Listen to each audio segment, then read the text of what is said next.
Assalamualaikum warahmatullahi wabarakatuh. Alhamdulillahilladzi ja'alal bidayah unwanun nihayah wa ja'ala sidqa ma'ahu sababana lil wusul ilaih. Nahmadu subhanahu ala ni'matil hidayah wa nas'aluhu husnal bidayah wa husnal istiqomah wa husnal khotimah. Asyhadu an la ilaha illallah wahdahu la syarikalah wa asyhadu anna Muhammadan abduhu wa rasuluhu la nabiyya ba'da. Allahumma shalli wa sallim ala sayyidina Muhammadin khairil bariyah wa ala alihi wa ashabi wa dzurriyyati wa atba'ihi ila yaumil qiyamah. Amma ba'du. Bapak-bapak jamaah yang memuliakan Allah Subhanahu wa taala. Alhamdulillah, puji syukur kita panjatkan kehadirat Allah atas taufik hidayah-hidayahnya. Kita masih diberi kesempatan untuk hadir di majelis ilmu ini. Dan ini adalah sebagai bentuk kasih sayang Allah. Karena tidak ada orang yang berkumpul mengingat Allah, kata Rasul, kecuali perkumpulan itu akan diselimuti oleh rahmat Allah, akan turun sakinah, ketenangan, dan Allah akan menyebut-nyebut orang itu di hadapan hamba-hamba pilihan. Mudah-mudahan kita termasuk bagian daripada orang yang disebut-sebut oleh Allah di hadapan para malaikatnya. Salawat serta salam semoga Allah curahkan kepada Nabi kita Nabi Muhammad sallallahu alaihi wasallam, keluarga, para sahabat, para pengikutnya hingga hari akhir. Mudah-mudahan termasuk kita serta keturunan kita. Malam hari ini kita akan mengkaji risalah.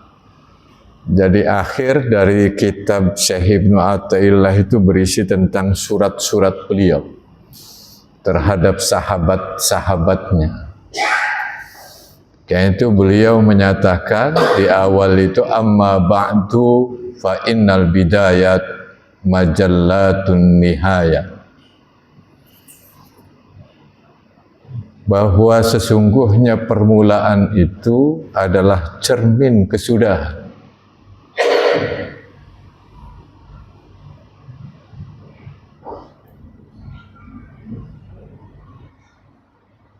Syekh Ibnu Athaillah melanjutkan dalam suratnya itu, wa man kanat billah bidayatuhu kanat ilaihi nihayatuhu. Siapapun yang permulaannya dengan Allah, maka kesudahannya pun akan menuju Allah. Surat atau hikmah kebijaksanaan Syekh Ibnu Athaillah ini sebenarnya biasa kita dengar dengan bahasa yang umum yang sangat sederhana, bahwa awal itu menentukan akhir. Sehingga pepatah Arab menyatakan, kama takunil bidayah takunin nihayah. Seperti apa awal itu, maka akhir pun akan seperti itu. Kalau awalnya baik, maka akhirnya pun akan baik. Begitu juga sebaliknya. Sehingga siapapun yang awalnya dia bersama Allah, maka pasti dia akan berlabuh, bersandar kepada Allah, sampai kepada Allah. Mengapa ini penting? Karena banyak orang dalam hidup ini hanya ingin akhir kesudahan. Kalau orang ditanya, 1000 orang ditanya apakah mau masuk surga? Jawabnya tentu. Apakah ingin wafat dalam keadaan membawa iman? Tentu. Tapi orang jarang mempertanyakan, bagaimana aku memulai kehidupan ini? Sebab banyak orang berjalan yang dituju misalnya dari stasiun Cirebon ini, dia ingin ke Surabaya tapi naiknya adalah ke Jakarta. Sehebat apapun kereta itu, senyaman apapun kursinya, tiketnya jutaan, semakin menjauh dia, semakin jauh dengan tujuan. Jadi bukan persoalan kecepatan, tapi arah. Banyak orang dalam hidup ini, dia sangat produktif, siang malam dia bekerja. Tapi arahnya salah. Orientasi hidupnya bukan kepada Allah. Penuh dengan ambisi dunia. Termasuk orang-orang yang ibadah. Dia orientasinya pamrih, pujian orang lain. Maka seberapa banyak pun semakin banyak amal yang dilakukan, maka semakin menjauh dia dengan Allah. Karena itu kenapa Syekh Ibnu Athaillah ini menganggap penting permulaan itu.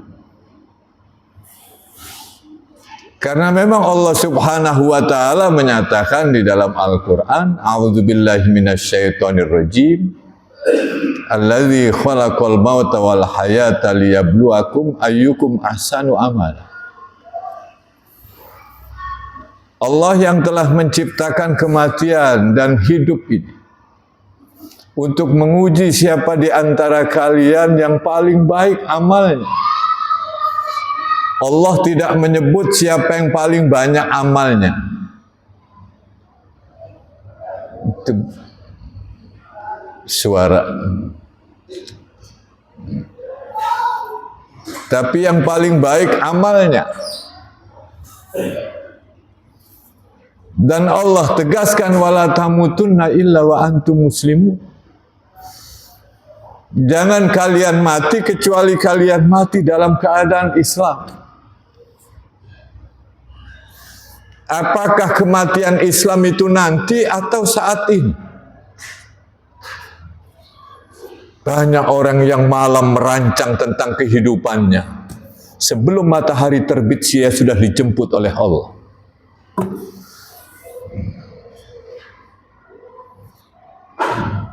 Jadi tidak bicara nanti. Allah menghendaki ketika kamu mati, kamu dalam keadaan ketaatan. Muslim berserah diri kepada Allah. Dan itu harus terus dimulai. Yang disebut nanti dengan istiqomah. Yang kemudian akan melahirkan husnul khotimah.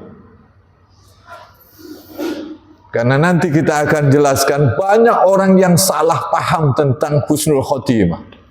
Seolah-olah husnul khotimah itu keberuntungan.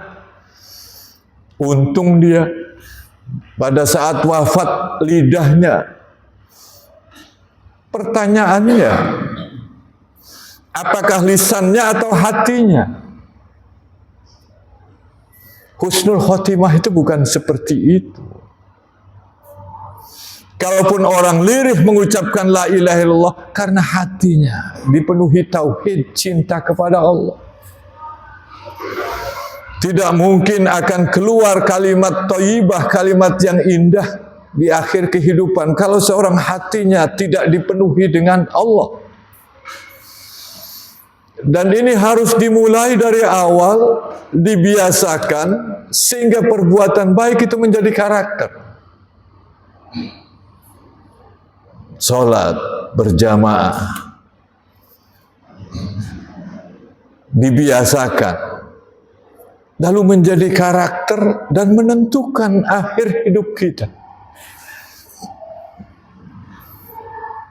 Karena apa yang kita lakukan saat ini menentukan akhir hidup kita.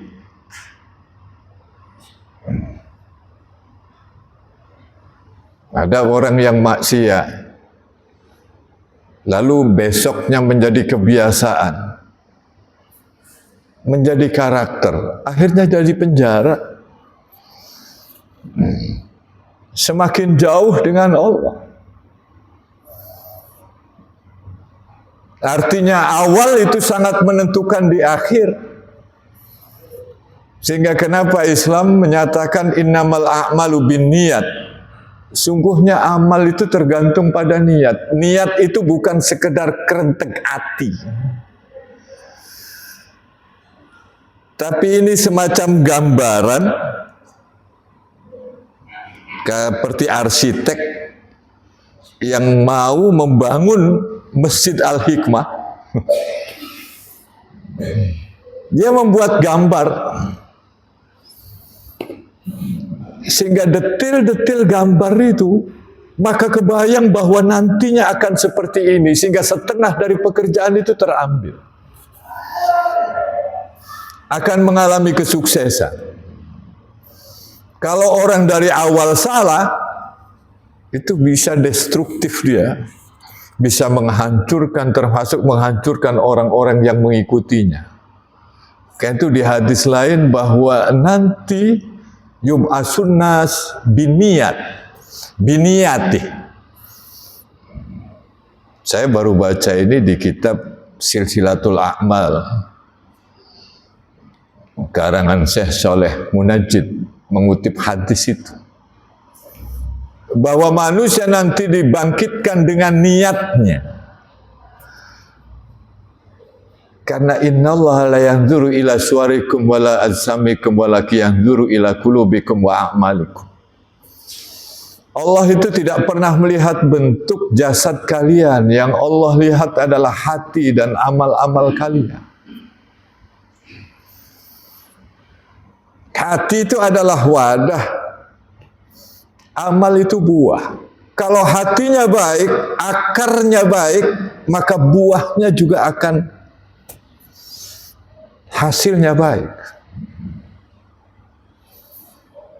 Sehingga kenapa di awal, kalau orang sudah ikhlas karena Allah Subhanahu wa ta'ala melakukan amalnya, begitu juga sesuai dengan sunnah Nabi dari awal sampai akhir, maka insya Allah.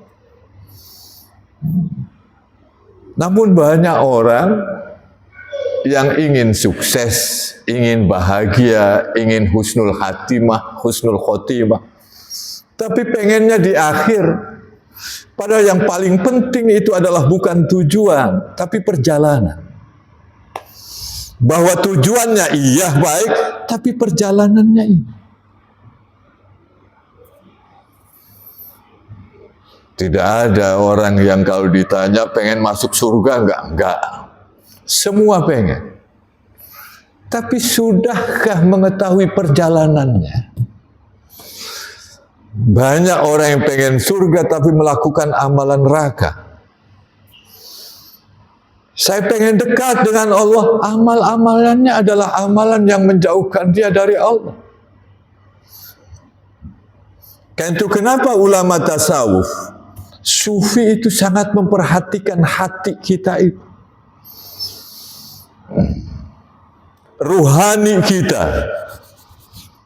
Dan hikam ini bagian daripada kajian tasawuf. Tazkiyatun nafas, penyucian jiwa, tathirul qulub, penyucian hati kita. Dari awal orientasikan kepada Allah, akhir pun akan begitu. Ibnul Qayyim Al-Jauzi menyatakan, betapa ketika orang sakit parah, lemah jasadnya, yang kuat saat itu adalah hatinya. Maka bagaimana hatinya, itu yang akan keluar nanti pada saat sakaratul maut.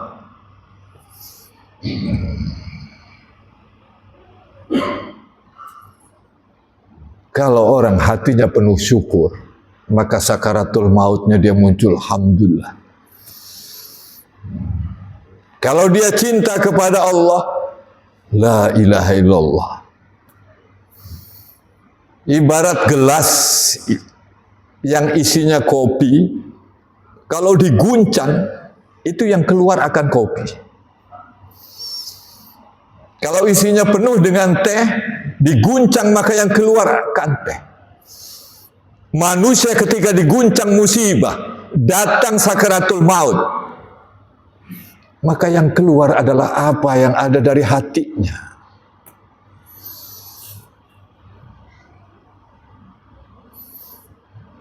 Perhatikan, kalau kita muhasabah 1 minggu ini, apa yang banyak dipikirkan oleh kita? Apa yang ada di hati kita lebih banyaknya? Cinta Allah atau cinta dunia, ambisi dunia yang menjadikan orang lalai dari Allah? Maka pertanyaannya dalam seminggu ini, kalau Allah mencabut nyawa kita, kira-kira yang keluar apa? Ma'adzullah, kita berlindung kepada Allah. Jangan sampai keluar dari hati kita adalah sesuatu yang kita jauh dari Allah. Ini yang disebut Nabi Yusuf, tampan, gagah. Digoda oleh perempuan bangsawan. Saat itu tidak ada CCTV. Tapi beliau menyatakan, ma'adzullah, saya berlindung kepada Allah. Allah lindungi menjadi pejabat. Nabi Musa alaihissalam ketika dikejar oleh Fir'aun, tentara sudah ada di belakangnya dekat, tentara Fir'aun di depan lautan. Umatnya Nabi Musa, kita akan tertangkap. Nabi Musa tidak, kalla inna ma'i rabbi sayahdin. Sekali-kali tidak. Sesungguhnya beserta aku adalah Tuhanku yang akan memberikan petunjuk kepada. Tawakal kepada Allah, buahnya adalah pertolongan darinya. Ini contoh-contoh kehidupan para nabi. Abu Bakar As-Siddiq, beliau adalah orang yang takut. Takut tidak mendapatkan rahmat Allah. Karena orang semakin banyak beramal, ciri orang istiqomah adalah dia semakin merasa rendah diri, rendah hati. Bagaikan pohonan yang berbuah lebat, dia akan menunduk rendah hati. Saya semakin kurang. Taksir, menyadari kekurangannya. Sayyidina Abu Bakar, kalaupun kakiku datang ke surga, maka aku kemudian masih ragu tentang kakiku yang satunya lagi. Kalaulah bukan karena rahmat Allah subhanahu wa ta'ala. Padahal beliau beramalnya luar biasa. Ini potret orang-orang soleh. Semakin soleh dia semakin tawadhu, rendah hati di sisi Allah subhanahu wa ta'ala. Karena itu penyakit orang istiqomah itu adalah kesombongan. Kesombongan adalah orang yang tidak mau mendengar nasihat orang lain, menolak kebenaran dan merendahkan orang lain karena merasa dirinya. Kadang setan itu menggoda itu bukan pada saat awal, tapi pada saat orang ini sudah terkenal, datang setan. Iblis, ini semua karena kehebatanmu. Betul, ini adalah kehebatanmu. Sudah dia terkapar.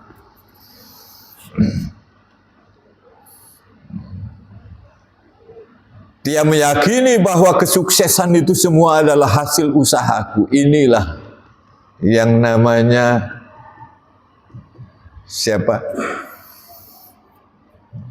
Korun. Innama utituhu ala ilmin indi. Disuruh sedekah. Qarun menyatakan semua yang aku dapatkan ini adalah hasil pengetahuanku. Artinya melupakan Allah ketika Allah minta agar disedekahkan hartanya itu, dizakatkan. Itu bahayanya orang yang sombong. Begitu juga Ustadz, kalau masih kece-kece mungkin nanti kalau sudah terkenal, mau viral, sudah. Jamaah yang dirahmati Allah Subhanahu wa ta'ala, karena itu ada penyakit yang dihembuskan oleh setan yang berbahaya, itu menunda. Jadi jarang setan itu menyatakan jangan sholat, tapi setan menggodanya nanti saja. Ini sudah waktunya, nanti saja. Sedekah nanti saja. Infak ke masjid, Al-Hikmah lagi renovasi masjid, nanti saja. Kalau sudah mapan. Ahabbul a'mal ilallahi adwamuha wa inqalla. Amal yang paling dicintai Allah itu bukan amal besar, tapi amal kecil terus menerus. Saat ini sholat berjamaah, rajin. Lalu kemudian besok merutinkan. Baca Al-Quran meskipun 1 ayat, sedekah meskipun berapa ratus ribu rupiah. Lusanya dia siap memaafkan orang. Terus kelihatannya kecil tapi istiqomah. Inilah yang dicintai oleh Allah. Amalan-amalan. Kenapa? Karena banyak orang yang berhijrah, tapi bukan kesadaran hatinya, tapi hijrahnya musiman. Sehingga jangan pernah menjadi hamba yang musiman. Kalau Ramadan itu luar biasa. Quran itu sampai dibolak-balik berkali-kali hatam. Rajin sholat sunnahnya. Selesai Ramadan, selesai pula. Padahal Allah yang disembah, yang diabdi pada saat Ramadan adalah Allah yang sama diabdi pada bulan-bulan lain. Jangan pernah hanya mendekati Allah pada saat musibah. Datanglah kepada Allah pada saat kita tidak terkena ujian juga. Itu namanya cinta yang sejati. Manusia pun begitu ya. Tumben ya. Waktu sukses nggak pernah datang, waktu bangkrut datang. Tumben bahasanya. Minta tolong. Lagi kaya melupa sama sekali. Ini adalah orang yang setengah-setengah. Dia cinta hanya karena ada maut. Dan ini banyak disebutkan di dalam Al-Quran. Dengan kiasan-kiasan orang yang di lautan ketika diombak, ambing dengan ombak yang besar, dia berdoa. Tapi ketika diselamatkan ke daratan, dia lupa kepada Allah, lupa bahwa dia pernah berdoa minta diselamatkan.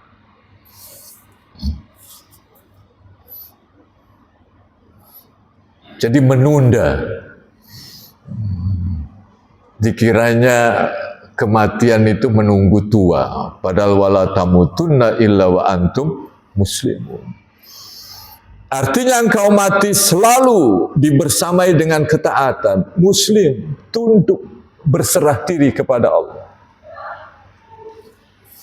Sehingga jangan pernah ditunda. Nanti saja, kalau sudah mapan saya rajin sedekah. Nanti saja sholat jamaahnya. Kalau saya sudah baik. Padahal sholat jamaah menjadikan kemudian kita baik. Nanti saja ngajinya, kalau saya sudah suci dengan ngaji, insya Allah pelan-pelan kita disucikan oleh Allah. Bukan nunggu suci baru kemudian kita ngaji. Jamaah yang dirahmati Allah Subhanahu wa ta'ala, karena itu husnul khotimah dalam pandangan Al-Hikam adalah dimulai dari awal kepada Allah. Siapapun yang awalnya bersama Allah, maka ujungnya, kesudahannya adalah dia akan sampai kepada Allah. Karena kita pernah mendengar ada orang yang taat ibadah kepada Allah, tapi ternyata akhir kehidupannya su'ul khotimah. Sebenarnya bukan pada amalnya, tapi pada hatinya. Bahwa dia rajin bada dalam hadis Nabi itu. Yang sejengkal lagi orang mau masuk ke surga. Itu di hadis lain ada yabtu. Ada kata-kata begitu di hadis yang lain. Syekh Muhammad Said Ramadan Al-Buti menafsirkan itu dalam syarah Hikam.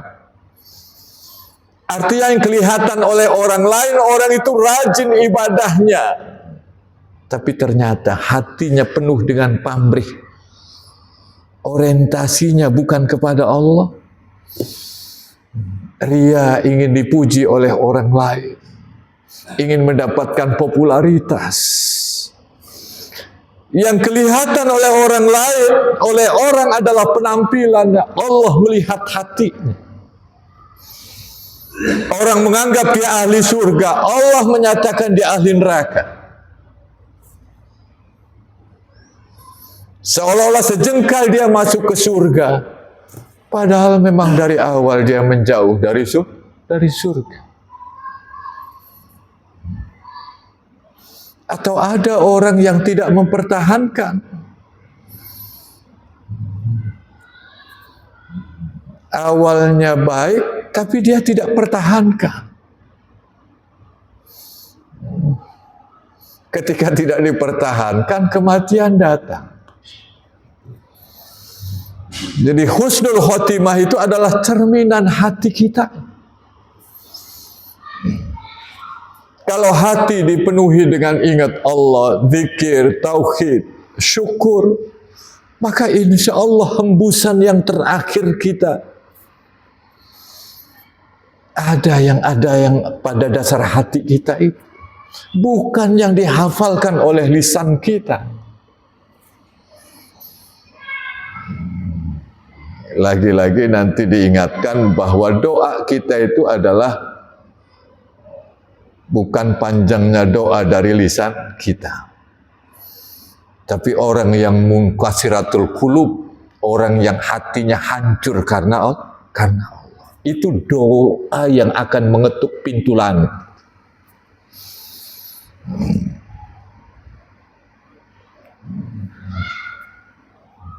Sehingga kalaupun orang berdoa, dia seolah-olah tidak punya siapa-siapa. Ya Allah, aku tidak punya siapa-siapa, kecuali yang aku punya hanya Engkau. Aku lemah, Engkau maha kuat. Aku fakir, Engkau maha kaya.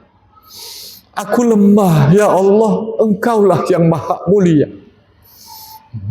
Maka saat orang menyatakan seperti itu dari dasar hatinya, inilah doa yang akan tembus. Cuma jarang-jarang, karena ini bukan petatah petitih kata. Banyak orang berdoa, minta kebutuhan hidupnya, lalu masih ingat ada tetangga yang kaya, ada teman yang mau bantu. Masih gantung kepada selain Allah.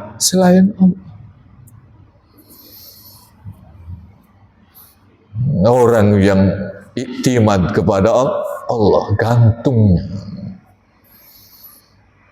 Jamaah yang dirahmati Allah, sehingga awal ini menentukan akhir.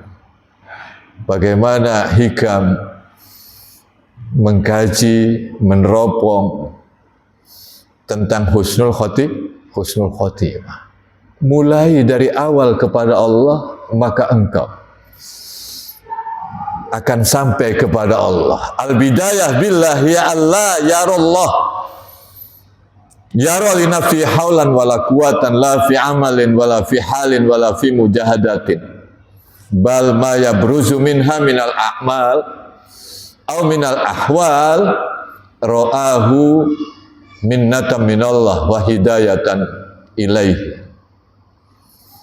Permulaan kepada Allah, yakni orang yang melihat dirinya tidak ada daya dan kekuatan, bukan berarti meninggalkan ikhtiar,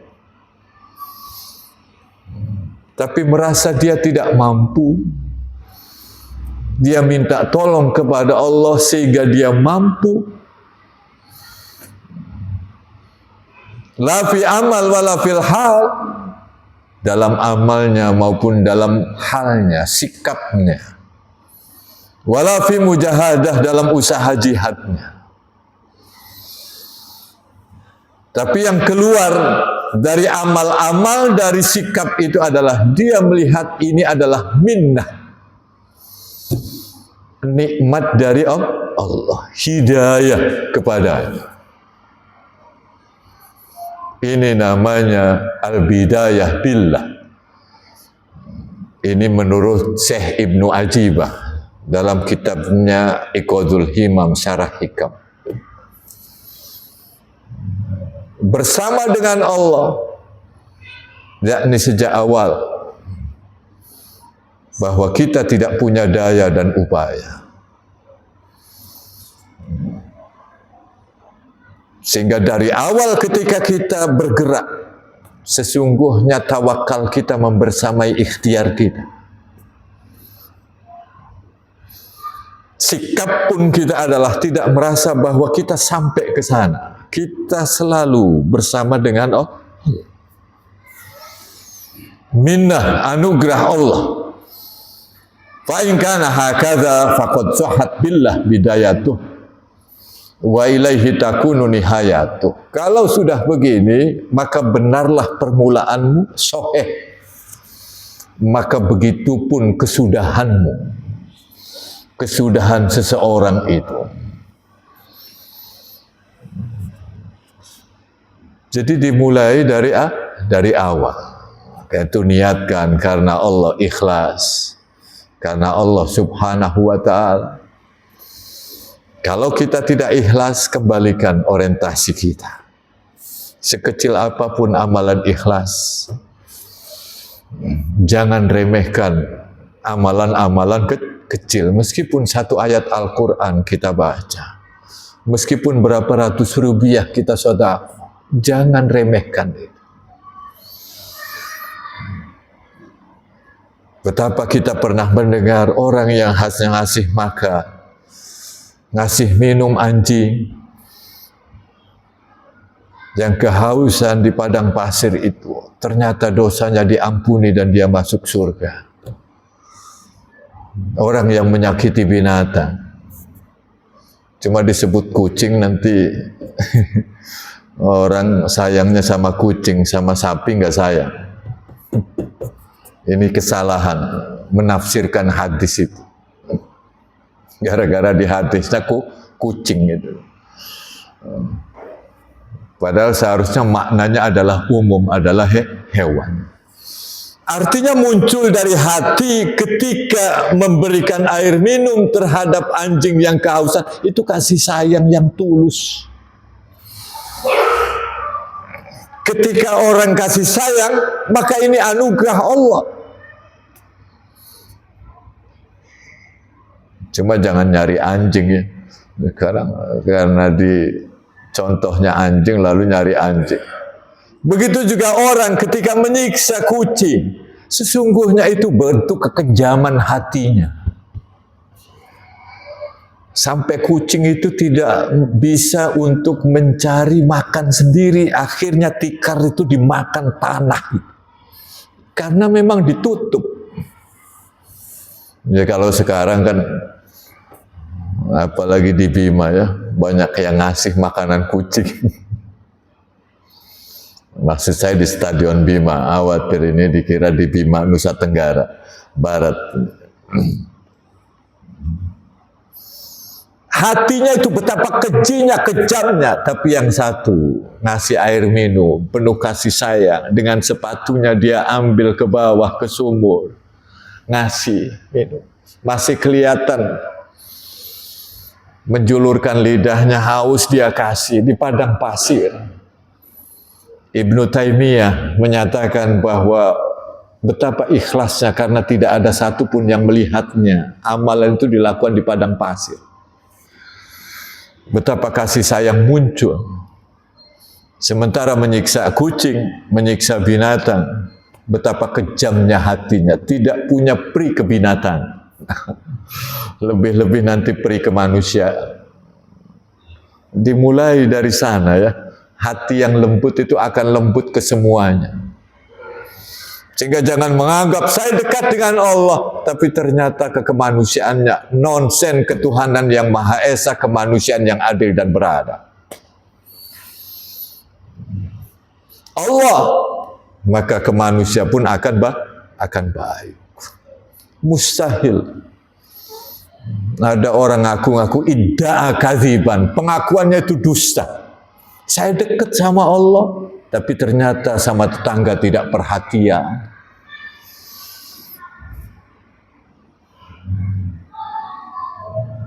Ada tetangganya yang sakit, tidak mau tahu, bilang dekat dengan Allah. Lalu Allah nyatakan, kenapa kamu tidak menengokku? Bagaimana aku menengokmu ya Allah? Engkau yang menyembuhkan penyakit. Ketika engkau menengok orang sakit, sesungguhnya engkau sedang menengok. Bertemu dengan Allah. Banyak orang ke Mekah, ke Ka'bah, tapi tidak ketemu Allah, ketemu bangunan Ka'bahnya saja. Kenapa? Karena hatinya. Jadi ingat Hamzah Fansuri dalam syair perahunya itu. Seorang sufi dari Aceh. Ternyata Allah ditemukan di hatinya. Gitu. Karena waktu di Mekah, Ka'bah tidak ketemu.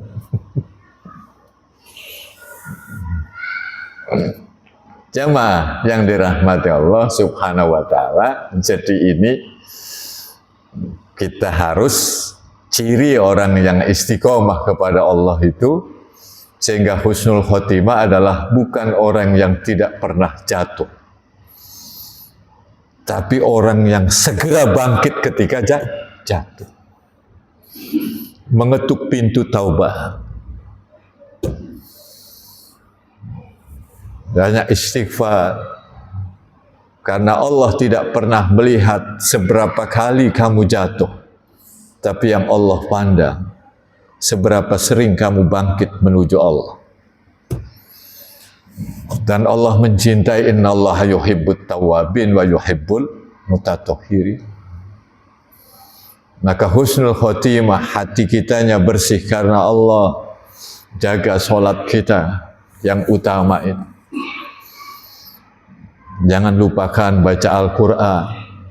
Kalaupun kita jatuh, tergelincir dosa, orang yang ciri-cirinya akan husnul khotimah adalah dia segera bangkit. Lebih cepat bangkit. Jangan menunda amal.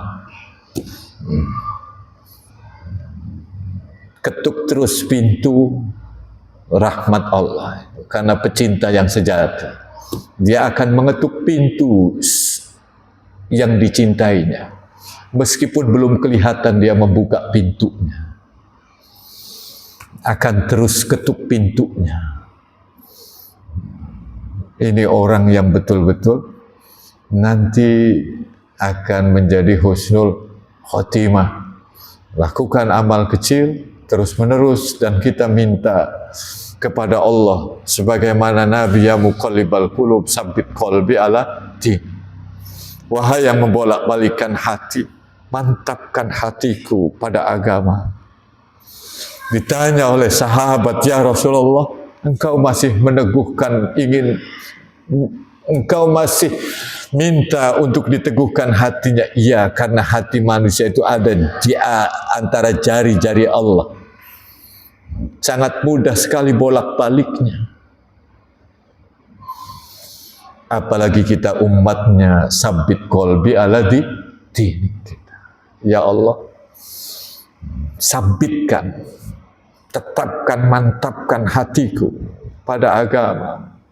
Sabit qalbi ala ta'atik. Mantapkan, tetapkan hatiku untuk selalu taat kepada Engkau. Ini yang selalu kita minta sebagaimana diajarkan oleh Rasulullah Sallallahu Alaihi Wasallam. Mudah-mudahan dengan begini kita tidak menunda, karena kita tidak tahu kapan kita akan wafat. Kematian tidak menunggu tua. Itu jangan pernah menunda amal. Karena setan itu lebih banyak menggoda manusia dengan bisikan menunda. Nanti saja, tobatnya nanti saja, sedekahnya nanti saja, ke masjidnya nanti saja, ngajinya nanti saja. Saat ini masih kotor, nanti saja ke masjidnya kalau sudah bersih. Dengan ke masjid, insya Allah Allah akan bersihkan. Dengan ngaji Allah akan sucikan. Bukan nunggu suci dulu baru kita ngaji. Itu setan gayanya, zayyin dalam bahasa Fazlur Rahman itu. Dalam bukunya Islam itu. Atau Major Theme of Al-Quran ya, tema-tema pokok Al-Quran. Profesor Dr. Fazlur Rahman, guru daripada Cak Nur, Profesor Dr. Nurholis Majid, dan Buya Syafi'i Ma'arif, Profesor Dr. Syafi'i Ma'arif. Dari tema Al-Quran, setan itu sebenarnya lemah. Dia hanya zayyin, menghiasi. Menghiasi yang buruk menjadi baik. Menghiasi kebaikan dengan cara nanti saja. Kalau saya sudah mapan, kalau saya sudah mapan nanti baru saya sedekah. 1 juta. Apa 5 juta panitia renovasi. Jangan nunggu mapan. Karena itu nanti yang akan membersamai kita pada saat akhir hayat hidup kita ini. Dan itu mari kita awali seperti Syekh Ibnu Athaillah mengawali suratnya kepada sahabat-sahabatnya. Fa innal bidayat majallatun linnihayah, majallatun nihayah. Bahwa permulaan itu adalah mazhar, cermin daripada kesudahan.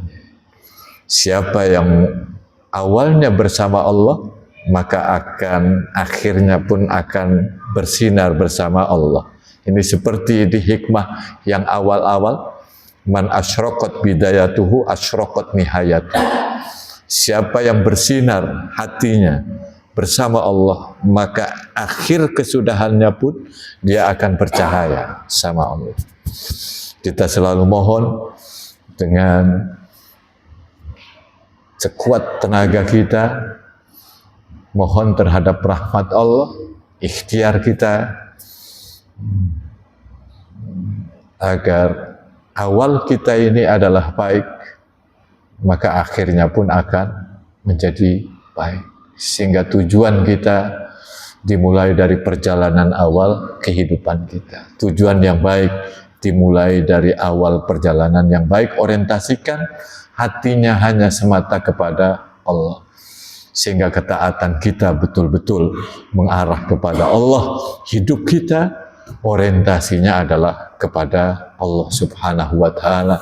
Sehingga insya Allah akhir hayat hidup kita pun yang keluar dari hati, lisan kita salurannya, la ilaha illallah, husnul khotimah. Mudah-mudahan Allah anugerahkan semuanya ini kepada kita semua. Kita tutup dengan doa kafaratul majlis. Subhanakallahumma bihamdika asyhadu an la ilaha illa anta astaghfiruka wa atubu ilaik. Mohon maaf. Wassalamualaikum warahmatullahi wabarakatuh.